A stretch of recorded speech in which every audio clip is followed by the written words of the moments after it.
I filmed my family's response when they believed I was gone, and it changed how I see them forever. It began as a foolish prank, a reckless idea that seemed clever at 19, but turned catastrophic as the fallout unfolded. I was back from college for winter break, feeling like a stranger in my own home. My older brother, Ethan, had just proposed to his flawless fiancée, Claire, a pharmacist with a wealthy background and a smile that drew every eye. They dominated dinner conversations with talk of wedding plans, while Mom scribbled notes like she was orchestrating a grand event. My younger sister, Leela, was the family's pride, straight-A student since grade school, captain of the lacrosse team, and already courted by top-tier universities as a junior. She made everything seem easy: perfect grades, sports accolades, and volunteering at the local food bank. Meanwhile, I was the overlooked middle child, barely passing my first year of college with a 2.3 GPA. I'd changed majors 4 times, lost my merit scholarship, and was debating quitting school to join my friend's cousin's auto shop. Every talk with my parents ended with them pressing me about my future. At dinner, they forgot my birthday. Again, it was December 17th, my 20th birthday, and no one acknowledged it. Dad rambled about Ethan's new role at the ad agency. Mom showed our neighbor pictures of Leela's latest debate team victory. I sat there, picking at my lasagna unseen. When I mentioned my psychology professor praising my recent paper,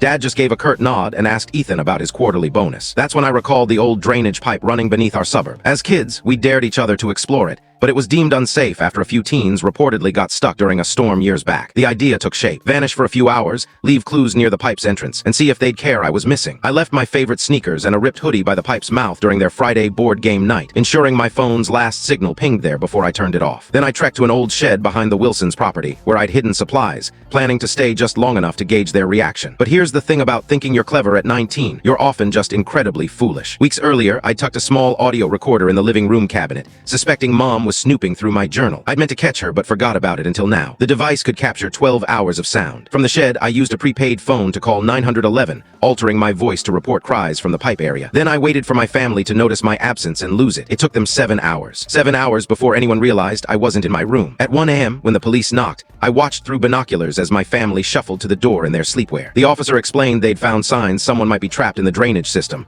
and a rescue team was on its way. I expected tears, Mom sobbing uncontrollably, Dad frantic with worry, like in some dramatic film. Instead, Dad calmly offered the officer tea. The recorder caught every word they said next. "How long has your son been gone?" Officer Daniels asked, settling at our kitchen table like it was a casual visit. I heard the familiar groan of our wooden floorboards, the faint hum of the fridge in the background. "We're not certain," Mom said, using the same tone she reserved for discussing my bad grades, calm but tinged with frustration. "He's been challenging lately. We figured he was sulking in his room as usual." The word *challenging* stung like a jab. I was grappling with anxiety, feeling like a shadow in my own family, but to them I was just a problem to handle, not a person to understand. "Has he shown any troubling behavior recently?" Officer Daniels pressed, his pen scratching against his notepad. "Any mention of harming himself or leaving?" "Not outright," Dad said, and I could imagine him leaning back in his chair like he did during serious talks. "But he's been overly theatrical lately, always craving attention since he was young. Some kids are just wired that way. Every issue's a catastrophe." My gut churned as he reduced my real struggles to attention-seeking antics. Every time I tried to share my feelings of being lost, they brushed it off as overreacting. "What about his school performance?" the officer asked. "Academic stress can sometimes play a role. He's flunking out of college," Ethan chimed in, and I heard him rummaging in the kitchen, probably grabbing a snack like this was just another late-night chat. "Got put on academic probation this term, keeps talking about quitting school altogether." "That must be tough on everyone," Officer Daniels said neutrally. "It is," Mom agreed, letting out a heavy sigh. "We've poured so much into his education, and he just throws it away. $42,000 a year, and he treats it like nothing." Her words framed my academic struggles as a personal betrayal of the family's budget, not a young adult trying to find his way. "I need to ask a hard question," Officer Daniels said, his tone growing grave. "Given his recent behavior, is there any chance he might hurt himself?" The silence that followed felt endless. I held my breath, waiting for them to defend me, to say I'd never hinted at self-harm, that I was just navigating a tough phase like countless students. "Truthfully," Mom's voice was barely audible, "we've been concerned about his mental health for a while. He seemed more erratic since coming home from school, sleeping all day, up all night, barely joining us for meals." Erratic. The word burned like a brand. My disrupted sleep and lack of appetite, clear signs of anxiety, were twisted into proof of instability. "He failed most of his classes this term," Ethan added,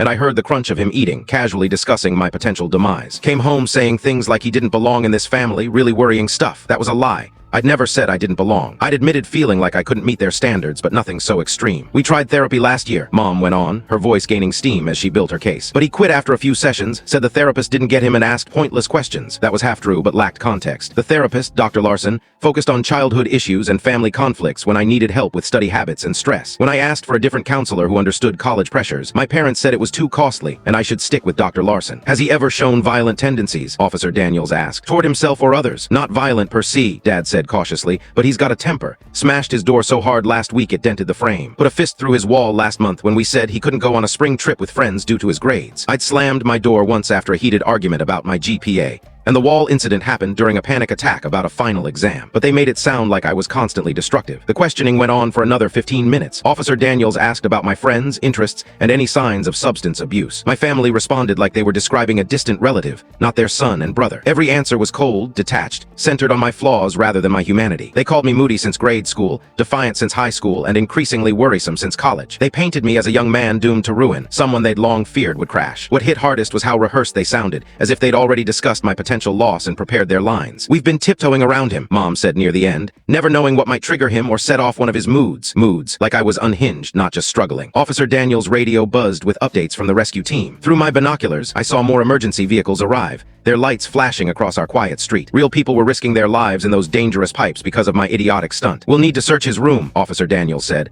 Sometimes we find hints about someone's mindset or plans. Of course, Dad said instantly. Whatever you need. I watched them escort the officer upstairs, their steps echoing on the staircase I'd run up as a kid. They were about to dig through my private space, searching for signs I'd planned to disappear or worse. The recorder kept rolling as they returned to the kitchen. Poor officer, Mom said once they were alone, dealing with this on a Friday night. At least they're thorough, Ethan replied, even if we all suspect what probably happened. What do you mean? Leela asked, her voice small. She'd been silent during most of the interview, likely scared and confused. Come on, Leela, Ethan said gently but firmly. You've seen how he's been mood swings, isolating himself, saying he's not good enough for us. This was probably bound to happen. My stomach dropped. My sister made a choked sound, maybe a sob. You think he hurt himself? I think he's been begging for help for months, Mom said, using her teaching tone, and we did what we could. But you can't force someone to accept help. Too, her calm certainty chilled me. She wasn't just guessing about my fate, she was justifying it, accepting it.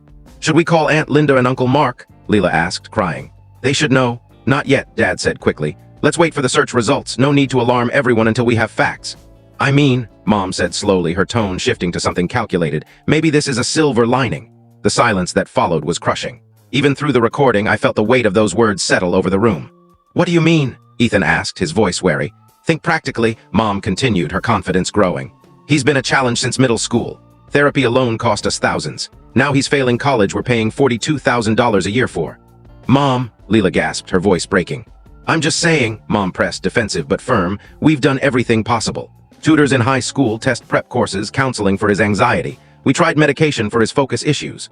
She paused, and I heard dishes clinking like she was tidying up while discussing my demise. Nothing stuck. He resists every effort we make. He's just damaged, Dad said bluntly. Some people have something off in their wiring. We could spend another $100,000 on school and therapy and he'd still end up nowhere. Damaged. The word hit like a hammer. My own father saw me as fundamentally broken. If something happened tonight, Mom said carefully, maybe it's a mercy, a relief even. Jesus, Mom, Ethan said, but he didn't sound shocked, just exhausted like they'd had this talk before. That's harsh even for you. I know how it sounds, she said quickly. But think about the stress we'd avoid. No more arguing about his grades, no more worrying about his next mistake. No more tense family dinners. The life insurance, Dad added quietly, and my world collapsed. It's active until he's 21. We're paying for a $175,000 policy through my job. They were calculating my worth in dollars. While rescue teams scoured dangerous pipes for my body, my parents were tallying how my death could fund their lives. That would cover Leela's college entirely, Mom said, and I heard papers shuffling like she was running numbers. Yale's costly, but this would handle tuition, housing, everything. And some left for Ethan's wedding, Dad added. Maybe a deposit on a house. Claire's been eyeing those new condos by the river. They were treating my death like a jackpot, my life insurance a better bet than my existence. I know it's awful to think about money now, Mom said, her voice animated, but we have to be realistic. We've spent so much on him, therapy, tutors, tuition, his car, his expenses. At least this way, something positive could come from the tragedy. He's been draining us for years, Dad agreed. Every dollar spent on his issues is one we can't use for Leela's future or Ethan's goals. He's like a financial sinkhole. Maybe some people are just meant to fail, Mom said thoughtfully. Maybe this is nature taking its course. He's never fit into normal expectations or succeeded academically. I listened as my family, those meant to love me without conditions, discussed how my death would improve their lives emotionally and financially. They saw me as a failed investment, a problem resolved by its own removal. We should think about how to handle this publicly, Ethan said after a pause. People will expect us to be heartbroken. There will be sympathy cards, casseroles, a memorial. Of course, we'll act appropriately devastated, Mom said like she was planning a social event. He was our son. We cared for him despite his issues. Loved, past tense. I was already gone to them. We'll need a memorial service, she continued. Nothing lavish given the situation, maybe a small gathering at the church with Pastor James. What about a scholarship fund? Dad suggested. Something for at-risk youth or mental health. It'd look good and might help with taxes. They spent the next hour planning my death like a project, discussing how to manage media if the story spread, whether to start a crowdfunding page for families facing similar crises, and which photo to use for obituaries. A recent one showing my troubled state or an older one when I seemed happier. We should clear out his stuff soon, Mom said practically. Keeping it around isn't healthy and we could use his room for something else. Salvation Army, Dad agreed. Most of it's worthless anyway. Maybe the laptop has some value, but his clothes won't fit anyone. I want to keep something, Leela said softly, speaking for the first time in a while. Maybe his sketchbooks or his guitar. Of course, sweetheart, Mom said indulgently. You can pick a few keepsakes, but we can't hold on to everything. It's not good to dwell.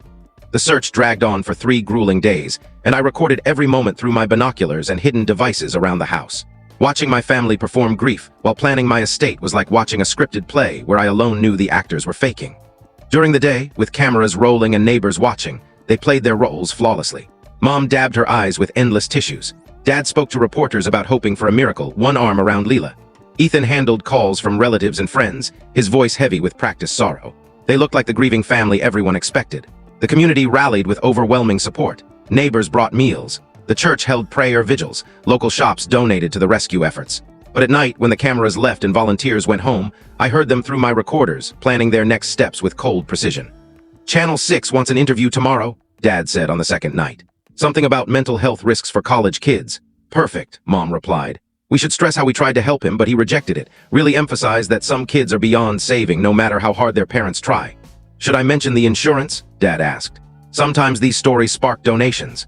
Too early, Ethan advised. Let people offer first. We don't want to seem greedy. They discussed which photos to share with the media, what mental health details to reveal, and how to frame my disappearance to maximize sympathy without seeming neglectful. We need to be careful about the timeline, Mom said. If people ask why we didn't notice he was gone for 7 hours, it could look bad. We were asleep, Dad said firmly. It was late. Normal families don't check on their grown kids constantly. But I knew why they hadn't noticed. I was invisible to them, a background figure they only acknowledged when I caused trouble. The rescue teams worked tirelessly, searching every pipe in the system beneath our neighborhood. I watched them emerge muddy and exhausted, still determined to find me. Captain Alvarez, the fire chief, gave daily updates, his voice growing rougher with each one. We're not giving up, he said on day 3, eyes red from fatigue. Every family deserves answers. Every kid deserves to come home. Meanwhile, my family was at home debating whether to donate my computer or sell it online. The laptop's fairly new, Dad said on their 3rd night without me. Could get $500 for it. Online marketplaces, Ethan suggested. Better than pawn shops. They'd also begun sorting my room, dividing my belongings like scavengers. Through my bedroom recorder, I heard them rummaging through my things, deciding what to keep, sell, or toss. This journal might matter, Mom said, finding my high school notebook. The police might want it for insight into his headspace. What's in it? Leela asked. Typical teen nonsense, Mom said dismissively. Whining about being misunderstood, dreams about his future, some bad poetry. She was reading my deepest thoughts like a to-do list, searching for proof of my instability. Those pages held years of raw emotion, but to her, they were just evidence of my flaws. On day 3, the search was called off. My body was presumed swept away in the creek's winter current. The pipes were too unstable for further efforts. Captain Alvarez announced it with tears in his eyes. We've searched every possible area. We're devastated we couldn't bring him home. That night, I watched our house fill with neighbors, churchgoers, and friends offering condolences.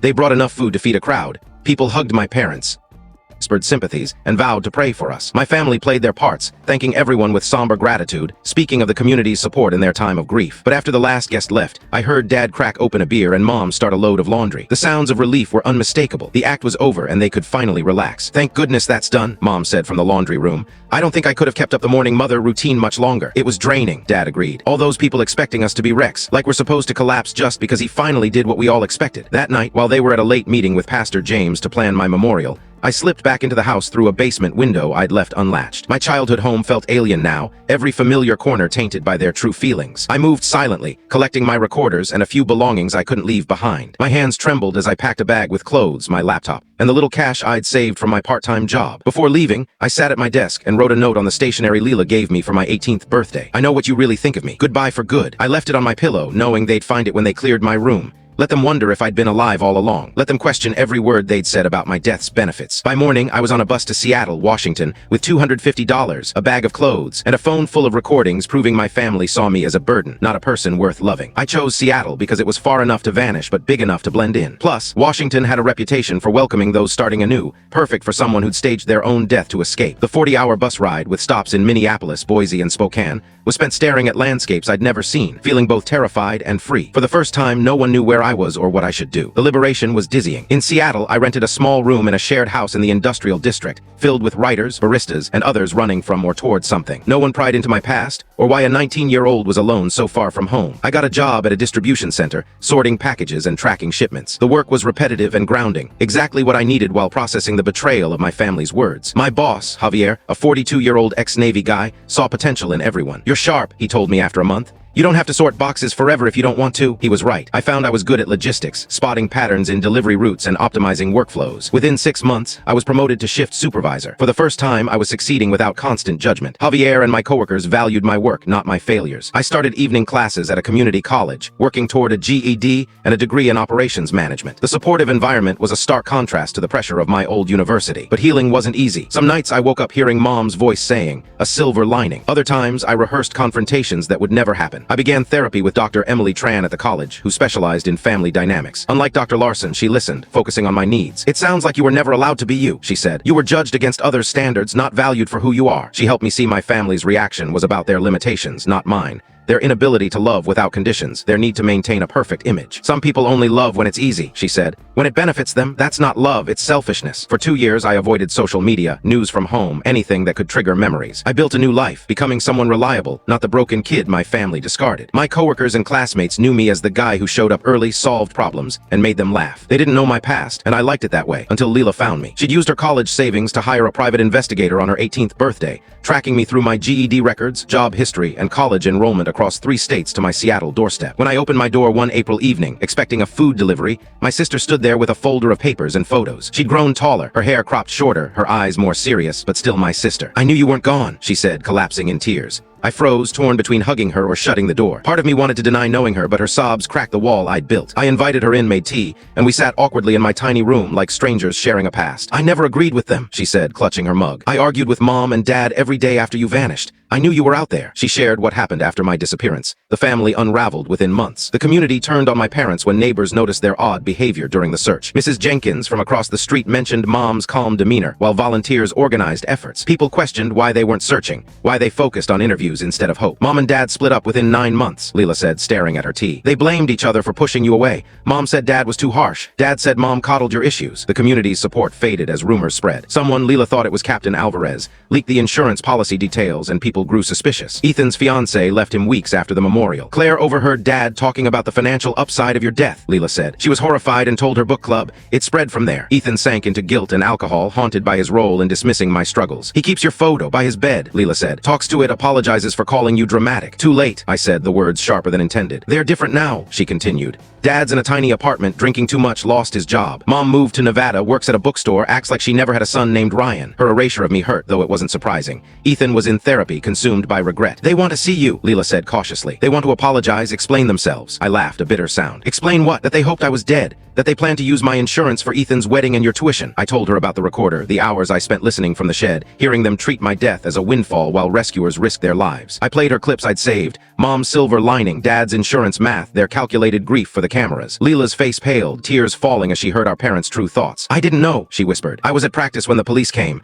They told me you were likely gone and we had to be strong." I believed her. At 16, she'd been wrapped up in her world, not privy to their cold discussions. "I kept saying you were alive," she said. "I made them keep your room untouched. I put up flyers even after the search ended. They got mad, said I was in denial." She'd fought them, even risking her college fund to hire a detective. When she suggested it, Dad threatened to have her committed. "That's when I knew something was off," she said. "What parents stop their kid from looking for their sibling?" We talked until dawn, both drained but unable to stop. She shared her high school years, her Yale acceptance, her goal to study family counseling. I told her about my job, my friends, my quiet Seattle life. We avoided talking much about our parents. The wound was too fresh. "What do you want from me?" I asked as sunlight hit my windows. The question sounded cold, but I needed clarity. "Nothing," she said instantly. "I just had to know you were okay, that someone in our family never stopped loving you, never stopped searching." Her words loosened something in me I'd guarded for years. "What should I tell them?" she asked as she prepared to leave. "About finding you?" I thought long, watching the morning commuters outside. Part of me wanted her to brag about my new life to make them regret their choices. Part wanted silence to leave them in doubt forever. Tell them I forgive them, I said finally, but I'll never trust them again. Tell them I'm happy, healthy, and where I belong. Will I see you again? She asked, hopeful. Maybe, I said, after you graduate if you respect my boundaries about them. She hugged me, the first family affection in years, and promised to keep my secret. She'd stop fighting our parents about my fate, letting them believe what they wanted. I won't say I found you unless you want me to, she said. This is your life now. After she left, I felt drained but lighter, knowing one family member had truly mourned me, had searched relentlessly. It didn't erase the pain, but it helped. 6 months later, a package arrived, no return address, postmarked Seattle. Inside was a clipping about Dad's death from liver failure, 3 years after my staged disappearance. He drunk himself to death, unable to bear the guilt and community scorn. The obituary was short. James Michael Carter, 53, passed away at City Hospital after a prolonged illness. Survived by daughter Leila Carter of New Haven, Connecticut, son Ethan Carter of Dayton, Ohio, and son Ryan Carter, whose whereabouts are unknown. I read it multiple times, waiting for grief, anger, or closure. I felt nothing, just a void where family ties should have been. The article noted private services, with donations suggested to a mental health charity, likely Leila's idea. Mom didn't attend per Leila's text. She'd cut off everyone, living in Nevada under her old name, claiming she'd never had kids. Dad died alone except for me and Ethan, Leila wrote. Even his siblings barely came. 2 years later, Leila graduated top of her class from Yale, studying psychology and counseling. I watched her commencement online, proud but hidden in Seattle. Mom was there, looking aged beyond her 57 years, her hair white, her frame shrunken. She kept scanning the crowd, maybe sensing I was alive.